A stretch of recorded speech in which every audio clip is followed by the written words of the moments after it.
중국 업체가 돈을 버는 일인데 이건 무역을 하면 할수록 손해다. 특히 트럼프 대통령이기 때문에 이런 거를 더더욱 문제를 삼았던 거예요.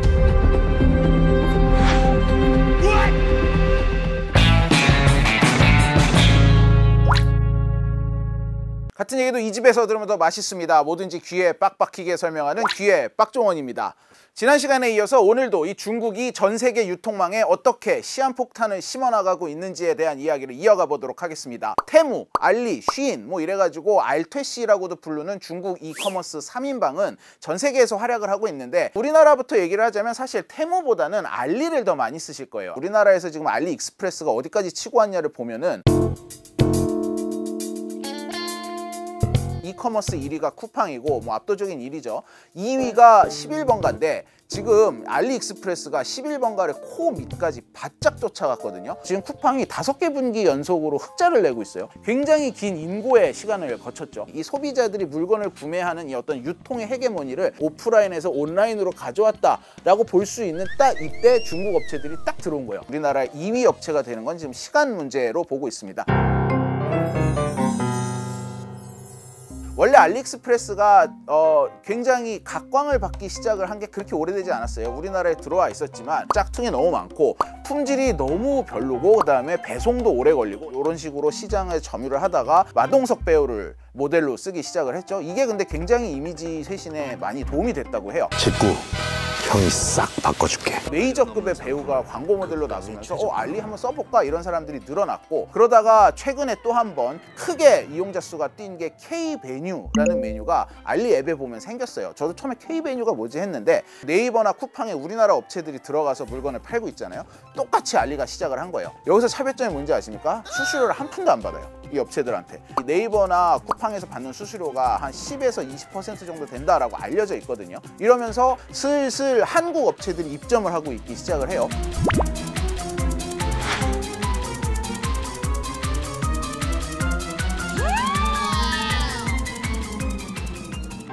알리가 이렇게 선전을 하고 있는데 여기에 뭐 이제 중국 업체들이 점점 더 가세를 하고 있죠. 그 중에 하나가 바로 테무입니다. 테무도 지금 굉장히 한국에서 공격적으로 마케팅을 펼치고 있고 많게는 10,000원까지도 더 싼 경우를 어렵지 않게 찾아볼 수 있다. 이런 소문이 나면서 우리나라에서도 테무를 이용하는 소비자가 점점 더 늘고 있습니다. 제가 지난주에 이제 테무 이걸 취재를 또 하면서 한국에서 이제 처음으로 테무를 사용하면서 물건을 뭐 잔뜩 샀어요. 분명히 저는 2,000원, 3,000원짜리만 골랐는데 15만 원을 결제를 했더라고요.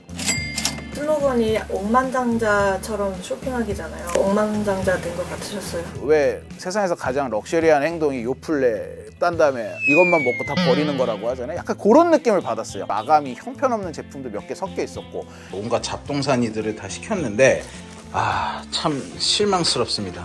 티스푼이 똑 부러져서 왔어요. 이것도 사진으로 봤을 땐 좀 되게 고급스러워 보였는데 실제로 보니까 어때요? 이거? 베스킨라빈스 숟가락. 근데 미니 소형 청소기 이런 거 제가 8,000원 정도 주고 샀는데 작동을 잘 하더라고요. 그러니까 샀다가 뭐 3분의 1은 버리고 3분의 2 건지면 선방한 거고 이렇게 되다 보면은 나중에 내가 와가지고 불량품이 어느 정도 섞여 있을 걸 알면서도 또 들어가서 쇼핑을 한다는 거예요. 그게 바로 이 초저가라는 기존에 없었던 새로운 시장과 새로운 수요가 하나의 어떤 방식이 돼가는 게 아닌가라는 생각도 들었습니다.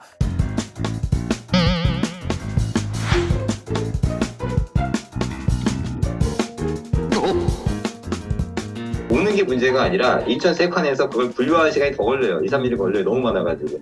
근데 만약에 인천 쪽이라든지 뭐 평택이라든지 물류센터 많이 있으니까 거기다가 만약에 뭐 몇만 평 규모의 물류센터를 만들어 놓고 직접 바로바로 배송해 줄 수 있다면은 쿠팡 방식으로 왜 이틀 배송, 하루 배송도 가능해 줄 수 있다는 거죠. 이러면 또 판도가 또 완전히 바뀌겠죠. 알리나 테무나 쉬인에서 사는 게 다 직구예요. 우리나라에서 중국에서 물건 떼다 팔 때는 인증도 받아야 되고 관세도 붙여서 가격도 비싸지는데 중국에서 이렇게 소규모로 직구를 할 때는 관세도 붙지 않고 뭐 인증도 필요 없고 이러다 보니까 이거 오히려 중국 업체를 키워주는 게 아니냐 이런 역차별 논란이 불고 있어요. 직구를 할 때 관세를 면제를 해주는 이유는 소비자들의 편의를 봐주기 위해서 하는 거거든요.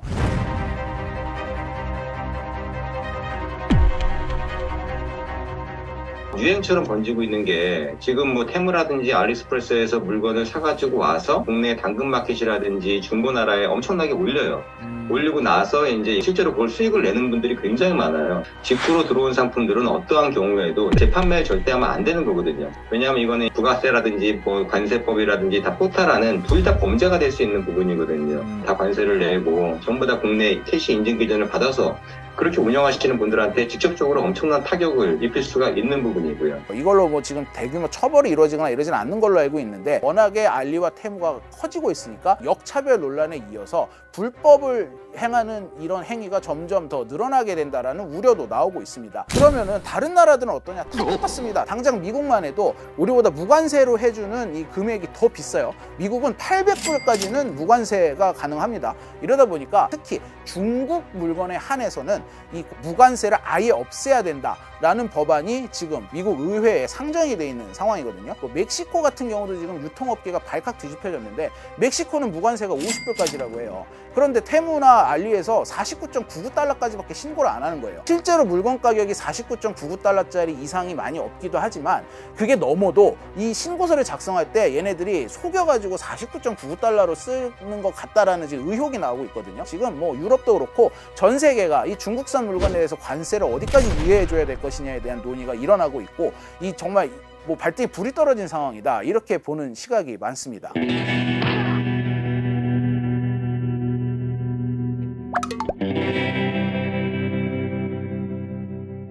결론부터 말씀드리자면 걱정 그렇게 크게 하지 않으셔도 됩니다. 사실과 좀 다르게 와전이 된 부분이 있더라고요. 만국우편협회라는 국제기구가 있습니다. 이게 애시당초 생긴 취지가 이제 지구촌이 이제 막 서로 연락을 하기 시작을 했을 때 국가 간에 뭐 우편물을 차등을 막 둬버린다 이러면은 이 서로 의사소통을 하고 해야 되는데 이걸 해칠 수 있잖아요. 하나의 우편 시스템을 전 세계로 통합을 한 거예요. 이렇게 4단계로 나눠가지고 각 국가마다 우편 취급비를 잘 사는 나라가 못 사는 나라를 보존을 하게 만들어줬어요. 운송이라는 과정을 보면 1단계 자기네 나라에서 모아요.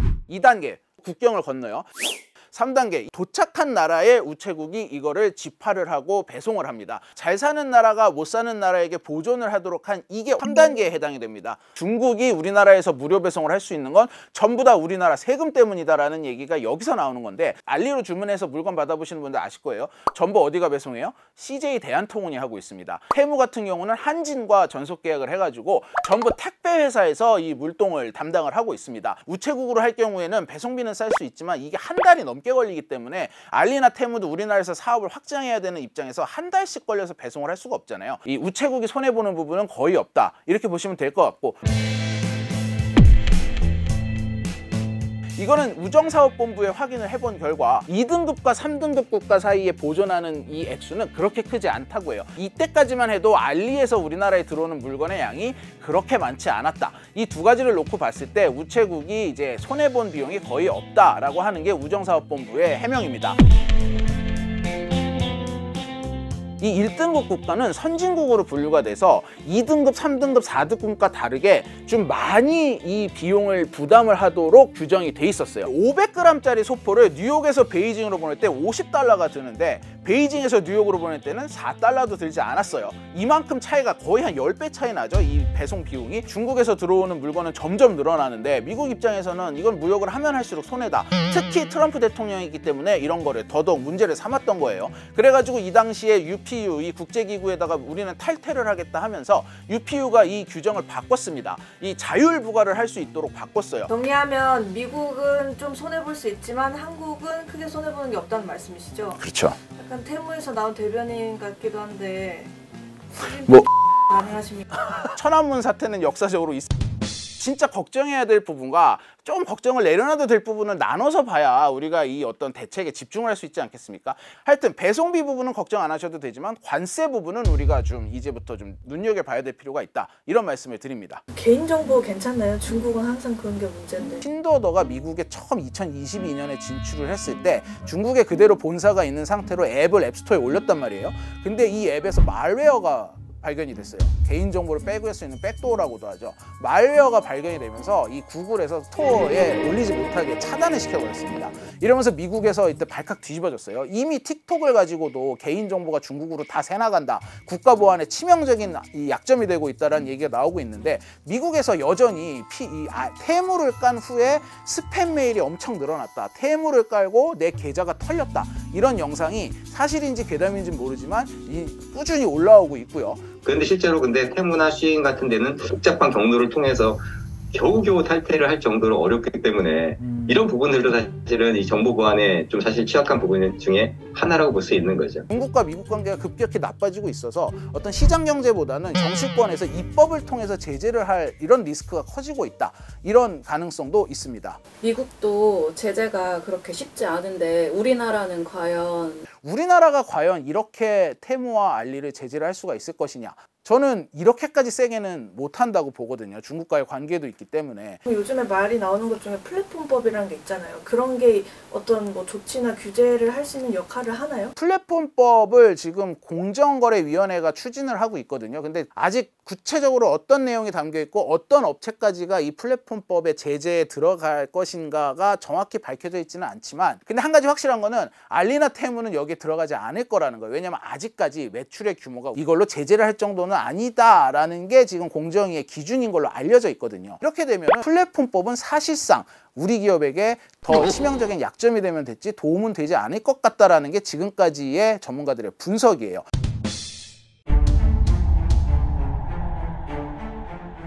중국 내수 시장을 통해서 총알이 장전돼 있다고 했는데 지금 중국 경기도 안 좋고 근데도 살아남을 것이다 라는 건가요? 한마디로 요약하자면 오히려 좋아 라는 상황이라는 거예요. 경제가 어려워질수록 중국도 똑같아요. 13억 거대 중국 인구가 초저가의 수요가 늘어나고 있어요. 핀도더 같은 경우는 이 중국에서는 공동구매 형식으로 판다고 그랬잖아요. 이게 점점 더 활성화가 되는 거예요. 코로나로 인해서 중국의 공장이 싹 운영을 중단하지 않았었습니까? 가동을 멈췄던 중국 공장을 다시 돌린 게 핀도더예요. 문 닫고 있는 공장을 굉장히 싼 가격에 돌리면서 거기서 지금 물건을 받고 있거든요. 근데 아직도 회복을 못한 공장들이 여전히 있단 말이죠. 이렇게 되면은 이 중국 내수 시장이 침체됐다 해서 총알이 떨어질까라는 걱정은 통하지가 않게 되는 거죠. 그동안은 그 글로벌 유통이라는 건 주로 미국과 유럽의 오프라인 업체들이었습니다.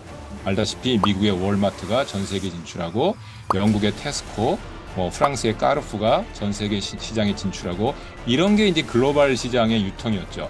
그렇지만은 이 미국 전미 소매협회에서 지적한 대로 이제는 온라인까지 국경이 없는 유통이 될 거다.